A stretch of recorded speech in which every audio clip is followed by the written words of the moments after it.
Sebelum lanjut ke part 2, pastikan kalian sudah nonton part 1 dulu biar nggak ketinggalan ceritanya. Link ada di deskripsi, yuk kita lanjut ke kisah selanjutnya. Liana memandangi secarik kertas lusuh yang diberikan Rina. Hanya satu kata yang tertulis di sana. Depo. Apa maksudnya? Ia mengernyit, mencoba mengingat apakah Samsul pernah menyebut sesuatu tentang ini. Tapi pikirannya kosong. Di seberangnya, Rina menatapnya penuh harap. Kita harus mencari tahu apa maksudnya, Liana. Liana mengangguk. Aku akan coba cari petunjuk. Mungkin ini nama tempat? Atau sesuatu yang berhubungan dengan pekerjaannya? Rina menghela napas panjang. Aku tidak tahu. Tapi aku yakin Samsul tidak akan meninggalkan ini kalau tidak penting. Liana mengetik di ponselnya, mencoba mencari lokasi yang memiliki kata depo di namanya. Beberapa hasil muncul. Depo kontainer di pelabuhan depo bus di pinggir kota depo, bahan bangunan di kawasan industria, menatap Rina. Ada 3 kemungkinan tempat yang bisa kita selidiki. Rina menggigit bibirnya, berpikir sejenak. Menurutmu, mana yang paling mungkin? Liana menimbang-nimbang. Samsul bukan orang yang berurusan dengan pelabuhan atau bahan bangunan, tapi dia sering bepergian keluar kota untuk pekerjaan. Mungkin depo bus? Rina mengangguk. Itu terdengar masuk akal. Kita harus mulai dari sana. Liana menatapnya dengan cemas. Kamu yakin ingin ikut? Ini bisa berbahaya. Rina menatapnya dengan tegas. Aku ingin tahu apa yang terjadi dengan suamiku. Suami kita. Liana menghela napas. Masih sulit baginya menerima kenyataan ini. Tetapi saat ini bukan waktu untuk bertengkar. Mereka harus bekerja sama untuk menemukan Samsul. Malam mulai turun saat mereka berdua tiba di area depo bus yang terletak di pinggiran kota. Tempat itu sepi, hanya ada beberapa bus yang terparkir di dalam area yang gelap. Seorang pria tua duduk di pos jaga, merokok dengan santai. Liana dan Rina saling bertatapan sebelum akhirnya mendekati pos tersebut. Pak, maaf mengganggu, kata Liana dengan sopan. Kami ingin bertanya sesuatu. Pria itu melirik mereka dengan mata menyipit. Mau cari siapa? Kami mencari seseorang yang mungkin pernah datang ke sini. Namanya Samsul. Dia sering keluar kota untuk pekerjaan. Satpam itu menghisap rokoknya dalam-dalam sebelum mengembuskan asapnya ke udara. Banyak orang datang dan pergi ke sini, Bu. Saya nggak bisa ingat satu persatu. Rina mengambil ponselnya dan menunjukkan foto Samsul. Ini suami kami, Pak. Dia menghilang beberapa hari lalu. Tolong, kalau Bapak pernah melihatnya di sini, beritahu kami. Pria itu menatap foto Samsul lama. Wajahnya berubah ragu. Tunggu, saya ingat orang ini. Liana dan Rina menahan napas. Beberapa hari lalu, dia datang ke sini. Tapi dia nggak naik bus. Dia ketemu seseorang. Liana langsung bertanya, siapa, Pak? Satpam itu menggeleng. Saya nggak tahu namanya. Tapi dia laki-laki tinggi, besar, pakai jaket kulit. Rina dan Liana saling berpandangan. Pria yang sama. Orang yang mengejar Samsul juga datang ke tempat ini. Apa mereka terlihat bertengkar? Tanya Rina. Pria itu berpikir sejenak. Enggak tahu pasti, tapi si Samsul kelihatan tegang. Setelah itu, dia pergi buru-buru naik mobil putih. Mobil putih lagi? Liana menelan ludah. Bapak ingat plat nomornya? Satpam itu mengerutkan dahi. Saya nggak ingat semuanya. Tapi ada angka 85 di belakangnya. Rina langsung berbisik. Itu mobil yang menjemput Samsul di kantor. Liana mengangguk. Tapi kemana dia pergi? Satpam itu menunjuk ke arah jalan besar. Mobilnya melaju ke arah selatan. Itu jalan menuju kawasan industri atau keluar kota. Liana mengepalkan tangannya. Samsul mengarah ke kawasan industri? Apa ada sesuatu di sana? Atau dia sengaja melarikan diri? Saat mereka meninggalkan depo, Rina menggigil ketakutan. Liana, aku takut. Kalau pria itu benar-benar memburu, Samsul kita juga bisa dalam bahaya. Liana menggenggam tangannya. Kita harus tetap tenang. Kita semakin dekat menemukan jawabannya. Mereka berjalan menuju tempat parkir. Tapi tiba-tiba, brak! Sebuah benda jatuh di belakang mereka. Liana menoleh, dan hatinya mencelos. Di sudut gelap, ada bayangan seseorang mengawasi mereka. Rina mencengkeram lengan Liana dengan erat. Kita harus pergi sekarang. Mereka mempercepat langkah, tetapi bayangan itu juga mulai bergerak. Liana merogoh ponselnya dengan tangan gemetar dan berbisik, "Kita harus minta bantuan." Namun sebelum ia bisa melakukan sesuatu, suara berat menggema di belakang mereka. "Jangan coba-coba lari." Liana dan Rina membeku. Mereka berdua menoleh perlahan. Seorang pria bertubuh besar dengan jaket kulit hitam berdiri di sana. Matanya tajam, penuh ancaman. Pria yang sama yang mengejar Samsul. "Kalian mencari Samsul?" Suaranya dingin. "Berhenti, sebelum kalian bernasib sama." Liana menahan napas. "Apa maksudmu? Di mana Samsul?" Pria itu menyeringai. "Samsul sudah mengambil sesuatu yang bukan miliknya." Rina berbisik ketakutan. "Liana, kita harus pergi." Pria itu melangkah maju.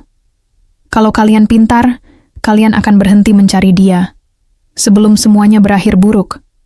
Liana mengepalkan tangan. "Apa yang Samsul ambil?"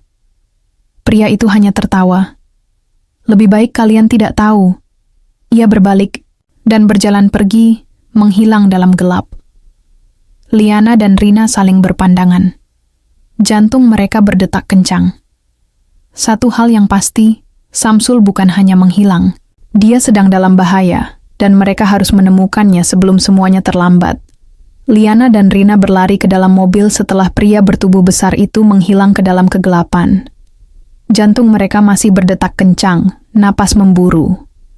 "Liana, kita hampir saja..." Rina tidak bisa menyelesaikan kalimatnya. Tangannya masih gemetar, wajahnya pucat. Liana meraih kemudi, berusaha menenangkan diri. "Kita tidak bisa mundur sekarang, Rina. Kita sudah terlalu jauh." Rina menelan ludah. "Tapi dia mengancam kita. Kalau kita terus mencari Samsul, kita bisa bernasib sama." Liana mengepalkan tangan.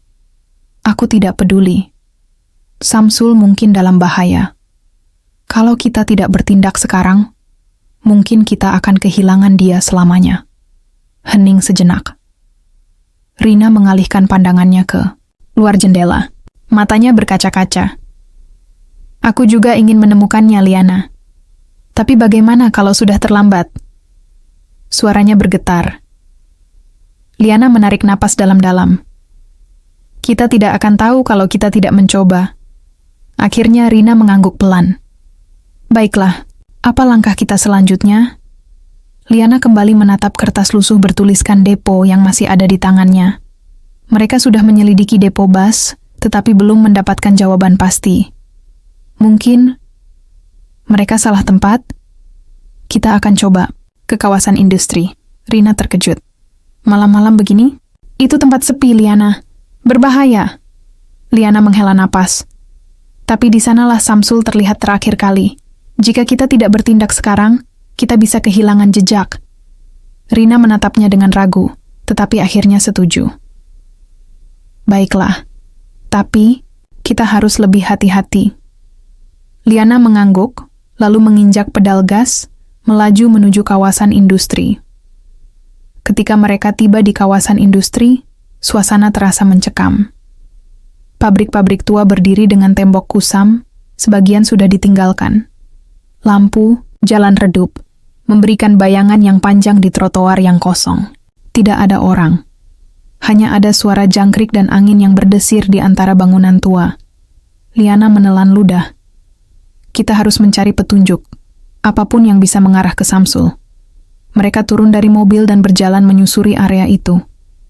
Tiba-tiba, langkah mereka terhenti di depan sebuah bangunan besar dengan papan bertuliskan Depo Gudang Nomor 7. Rina mencengkeram lengan Liana. "Liana, bisa jadi ini yang dimaksud Samsul." Liana mengangguk. Jantungnya berdegup kencang. "Ayo kita lihat ke dalam." Mereka berjalan perlahan, berhati-hati dengan setiap langkah. Pintu besi gudang itu sedikit terbuka, seperti ada seseorang yang baru saja masuk. Liana menoleh ke Rina, memberi isyarat untuk tetap diam. Mereka menyelinap masuk. Di dalam gudang, ada banyak peti kayu besar yang tersusun. Tempat itu dipenuhi debu dan aroma logam yang tajam. Rina berbisik. Kamu yakin Samsul ada di sini? Liana mengangguk. Kalau tidak, setidaknya kita akan menemukan sesuatu. Mereka terus berjalan melewati lorong gelap di antara peti-peti itu. Dan kemudian, brak. Suara benda jatuh terdengar dari arah lain gudang. Rina tersentak. Ada orang di sini. Liana menahan napas. Kita harus lihat. Mereka berjalan mendekat, langkah mereka nyaris tidak bersuara.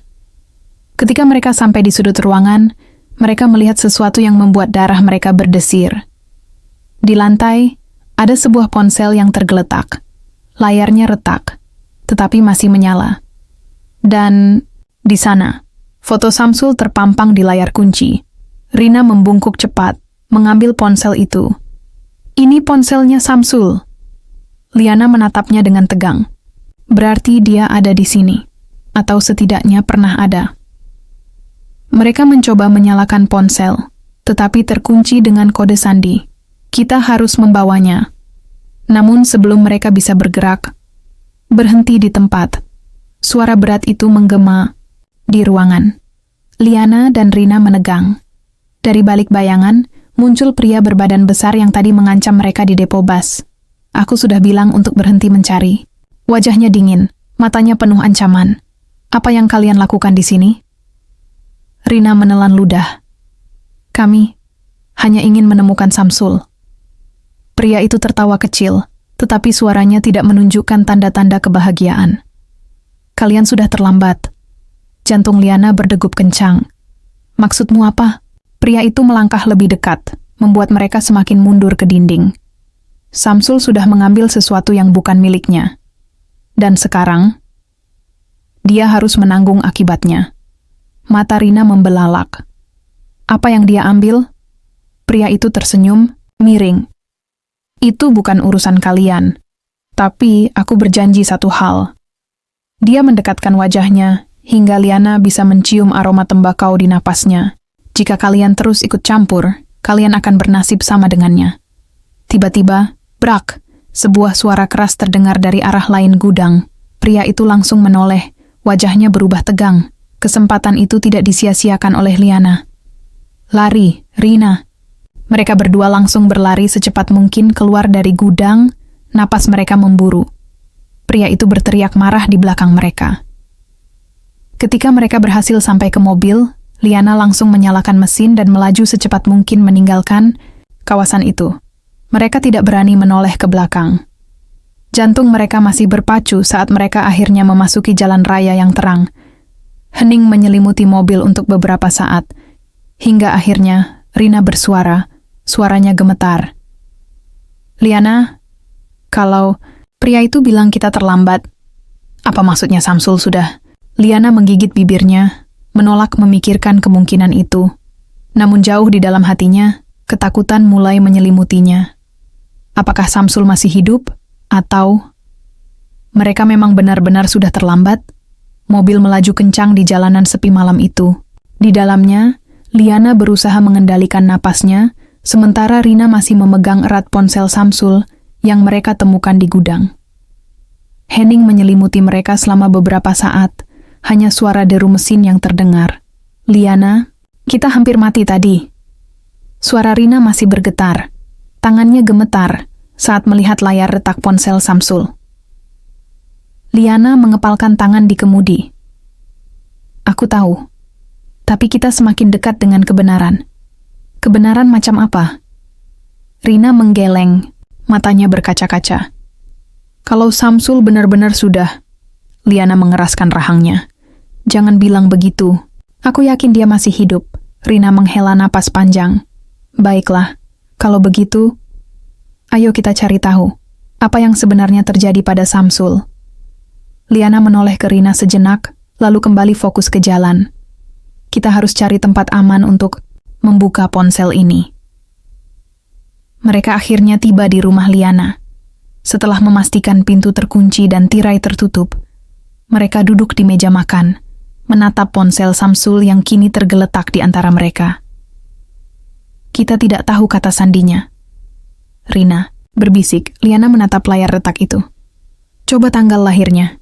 Rina mengetik 102-7786. Tanggal lahir Samsul. Salah. Dia mencoba ulang dengan format lain.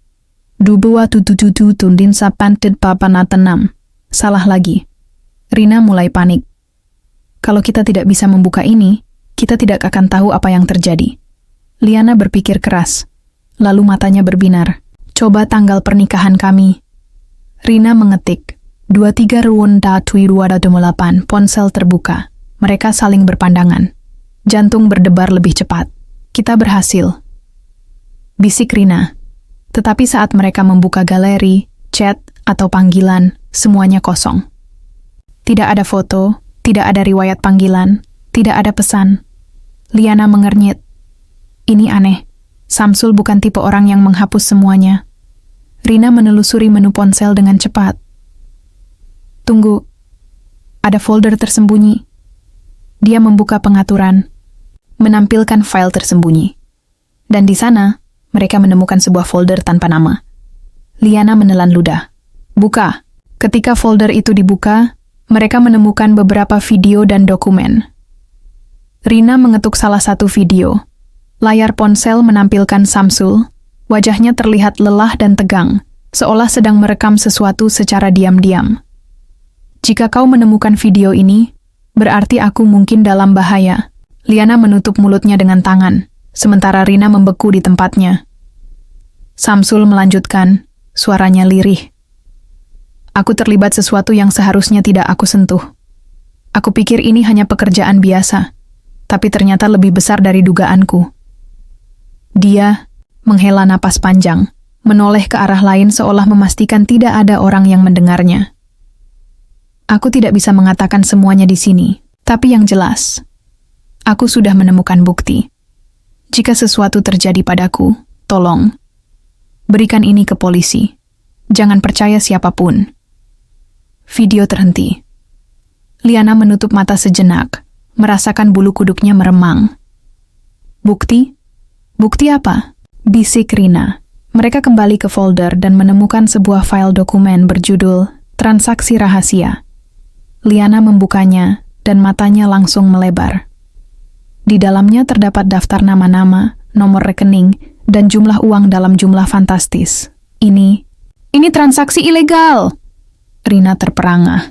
Liana menelusuri nama-nama itu, lalu tiba-tiba tangannya bergetar. Rina, lihat ini. Rina menatap layar. Di antara daftar nama itu, ada satu yang mereka kenal. Pak Herman? Mereka saling pandang, seolah tidak percaya. Pak Herman adalah bos Samsul di perusahaan tempatnya bekerja selama bertahun-tahun. Seorang pria baik, tampak ramah, dan dihormati. Tapi namanya ada dalam daftar ini. Ini berarti... Suara Rina nyaris tak terdengar. Liana menggigit bibirnya. Ini berarti Samsul menemukan sesuatu tentang Pak Herman, dan sekarang dia menghilang. Rina menggeleng cepat. Liana, ini bukan urusan kita. Ini bisa membahayakan kita. Jika mereka bisa menghilangkan Samsul, mereka juga bisa menghilangkan kita. Liana mengepalkan tangan. Kita tidak bisa berhenti sekarang. Samsul mungkin masih hidup, dan kalau dia masih di suatu tempat, dia butuh kita. Rina ingin membantah, tetapi tatapan Liana penuh tekad. Akhirnya, dia menghela napas panjang. Jadi, apa yang harus kita lakukan sekarang? Liana menatap ponsel di tangannya, lalu mengambil napas dalam-dalam. Kita harus menemui seseorang yang bisa dipercaya. Mereka memutuskan untuk menyimpan file itu di komputer Liana sebagai cadangan, lalu mengunci ponsel Samsul kembali. Tapi sebelum mereka bisa memutuskan langkah selanjutnya, duk-duk-duk, ketukan keras di pintu membuat mereka tersentak. Rina menatap Liana dengan panik. Siapa yang datang tengah malam begini? Liana perlahan berdiri, mengintip dari jendela. Matanya melebar. Di luar ada seorang pria tak dikenal, mengenakan jaket, hitam dan topi, berdiri menunggu. Wajahnya tertutup bayangan, tetapi sorot matanya tajam. Rina berbisik. Apa dia orang yang tadi di gudang? Liana menggeleng. Tidak. Tapi, Aku merasa kita sedang diawasi. Ketukan di pintu semakin keras. Bu Liana, buka pintunya. Saya tahu Anda ada di dalam. Liana dan Rina saling berpandangan. Siapa pria itu? Bagaimana dia tahu mereka ada di dalam? Liana menggenggam tangan Rina dengan erat. Jangan bersuara. Tapi, kemudian, brak! Pintu didobrak dengan keras. Liana dan Rina menjerit mundur ke belakang dengan panik. Pria itu masuk ke dalam rumah dengan tatapan dingin. Kalian sudah terlalu jauh mencari tahu. Pintu yang didobrak bergetar, pecahan kayu berserakan di lantai. Liana dan Rina mundur dengan napas tersengal. Pria itu berdiri di ambang pintu, sosoknya tegap dengan jaket hitam yang masih tertutup debu. Tatapannya tajam menusuk, seolah menembus ke dalam jiwa mereka. Kalian sudah terlalu jauh mencari tahu. Suara dinginnya membuat bulu kuduk Liana berdiri. Rina mencengkeram lengan Liana dengan erat, tubuhnya sedikit gemetar. Liana menelan ludah, berusaha mengumpulkan keberanian. Siapa? Kau? Apa yang kau inginkan? Pria itu berjalan masuk, sepatu botnya menekan lantai dengan suara yang menggema di rumah, yang kini terasa begitu sunyi. Aku di sini bukan untuk membunuh kalian. Mata tajamnya melirik ke arah ponsel Samsul yang masih ada di meja. Tapi, kalau kalian tidak menyerahkan apa yang kalian temukan, aku tidak akan segan-segan. Rina mundur selangkah, suaranya bergetar. Apa maksudmu? Kami tidak tahu apa-apa. Pria itu menyeringai tipis. Jangan pura-pura bodoh. Kalian sudah membuka ponsel Samsul, bukan? Liana membeku. Bagaimana pria ini tahu? Apa kau bekerja untuk mereka?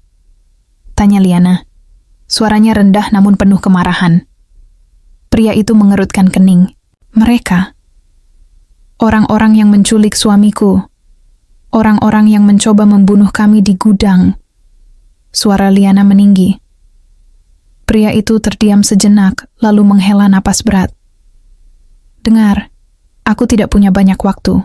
Aku bukan musuh kalian. Dia mengangkat tangannya perlahan, menunjukkan bahwa dia tidak membawa senjata. Namaku Bagas. Aku orang yang bekerja dengan Samsul sebelum dia menghilang.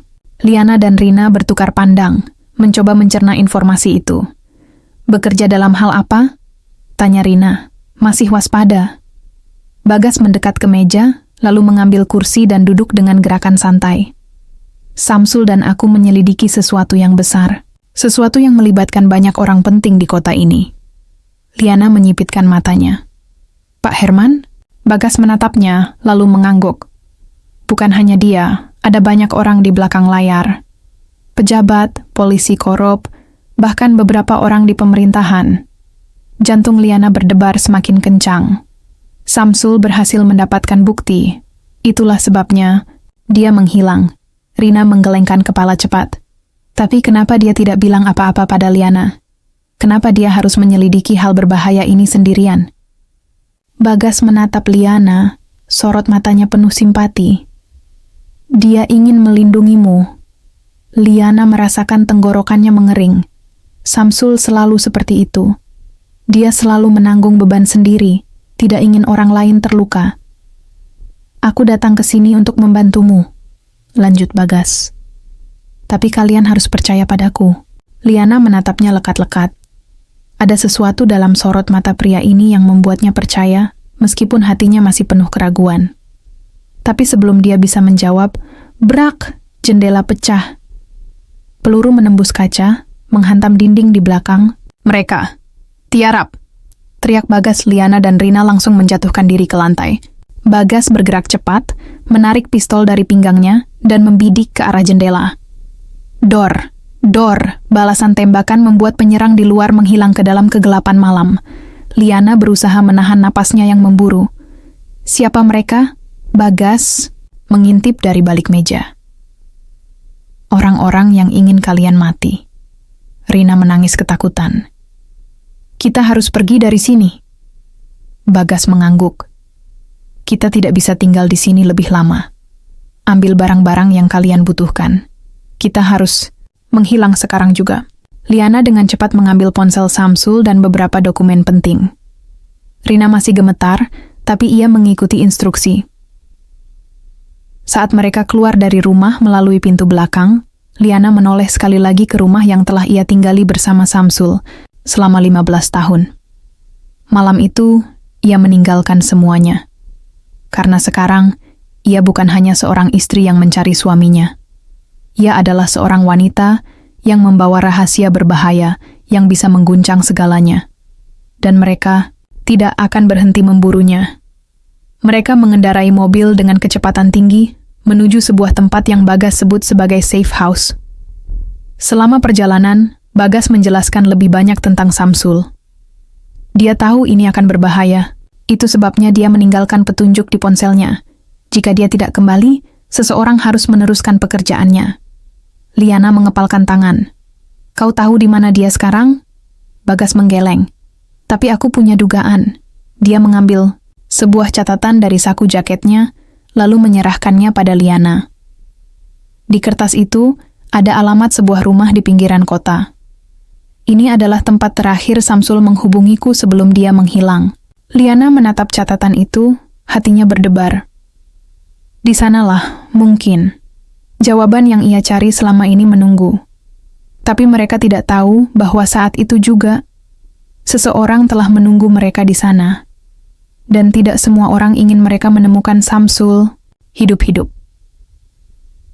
Malam masih pekat ketika Liana, Rina, dan Bagas tiba di lokasi yang tertera di catatan kecil itu. Rumah tua berdiri di tengah tanah lapang, jauh dari pemukiman. Cahaya bulan samar-samar menerangi dinding, rumah yang penuh lumut dan kayu-kayunya terlihat lapuk. Liana merasakan bulu kuduknya berdiri. Apakah Samsul benar-benar ada di sini? Bagas mematikan mesin mobil, lalu menoleh ke arah mereka. Kita tidak bisa masuk begitu saja. Bisa jadi ini jebakan. Liana menelan ludah. Lalu bagaimana caranya? Bagas mengambil pistol dari pinggangnya. Aku akan masuk lebih dulu. Kalian tunggu di sini. Rina langsung menolak. Tidak, kita sudah sejauh ini. Aku tidak mau duduk diam menunggu. Liana mengangguk setuju.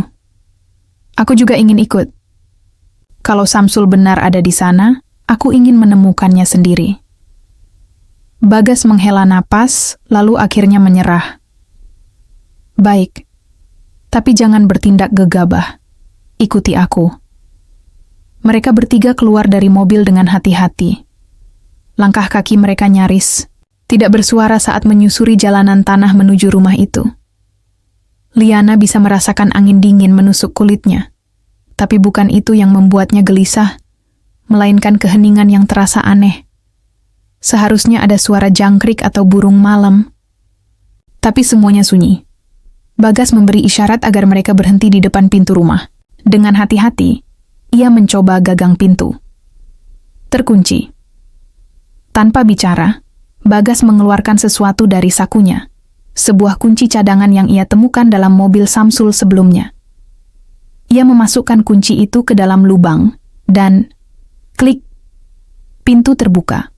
Bau, debu dan kelembapan langsung menyeruak. Liana menutup hidungnya, matanya menyapu seluruh ruangan. Ada sofa tua yang berdebu di sudut, rak buku yang sebagian sudah miring, dan meja makan dengan beberapa kursi yang patah. Tapi ada satu hal yang menarik perhatian mereka semua. Di tengah meja ada secangkir kopi yang masih hangat. Rina menelan ludah. Ada orang di sini? Bisiknya dengan suara bergetar. Bagas mengangkat pistolnya, lalu memberi isyarat agar mereka tetap di belakangnya. Dengan langkah hati-hati, ia berjalan ke arah dapur yang berada di sisi ruangan. Tidak ada siapapun, ia bergerak ke kamar sebelah, kosong. Saat mereka sampai di ujung lorong, ada satu pintu yang tertutup rapat. Bagas mengisyaratkan agar Liana dan Rina mundur sedikit. Dengan gerakan cepat, ia meraih gagang pintu dan membuka pintunya lebar. Rina menjerit. Liana menutup mulutnya. Di dalam ruangan itu, seseorang tergeletak di lantai, terikat dan penuh luka. Samsul. Liana langsung berlari ke arah Samsul, berlutut di sampingnya. Tubuh suaminya penuh lebam, bibirnya pecah, dan pakaiannya compang-camping. Samsul, Bangun, ini aku Liana. Samsul mengerjap pelan, matanya sulit terbuka, napasnya tersengal, suaranya lemah. Ana. Liana menahan air matanya. Ia menyentuh wajah Samsul, berusaha membangunkannya. Bagas dengan cepat mengeluarkan pisau kecil dan memotong tali yang mengikat tangan serta kaki Samsul. Kita harus keluar dari sini sebelum mereka kembali. Rina, yang masih gemetar, berusaha membantu Liana mengangkat Samsul. Tapi tubuh pria itu begitu lemah sehingga mereka harus memapahnya bersama-sama. Saat mereka hampir sampai di pintu keluar, brak! Pintu utama terbanting terbuka. 3 pria berbadan besar berdiri di sana. Salah satu dari mereka mengenakan jas hitam dengan mata tajam seperti elang. Mau kemana kalian? Liana dan Rina membeku di tempat. Bagas dengan sigap mengarahkan pistolnya ke mereka. Pria itu tertawa kecil. Tenang, jangan bertindak bodoh. Ia melangkah maju. Aku yakin kalian ingin tahu kenapa Samsul ada di sini, bukan? Bagas mempererat genggamannya pada pistol, tapi pria itu mengangkat tangannya santai. Kalau kau menembakku, kau tidak akan pernah tahu kebenarannya. Liana merasakan jantungnya berdetak kencang. Apa maksudmu? Pria itu menyeringai. Apa Samsul tidak pernah memberitahumu bahwa dia menikah lagi? Liana membeku. Dunia seakan berhenti berputar. Bohong. Pria itu tertawa. Bohong? Tanyakan saja pada Samsul.